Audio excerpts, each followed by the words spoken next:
Amang nasa langit, habang kami ay nagpapahinga at nagpapasalamat sa pagtatapos ng araw na ito, kami humihiling ng kapayapaan at kaligtasan.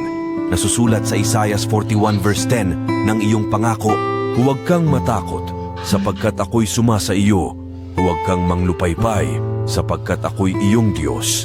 Aking palalakasin ka, oo, aking tutulungan ka, oo, aking aalalayan ka ng kanang kamay ng aking katuwiran.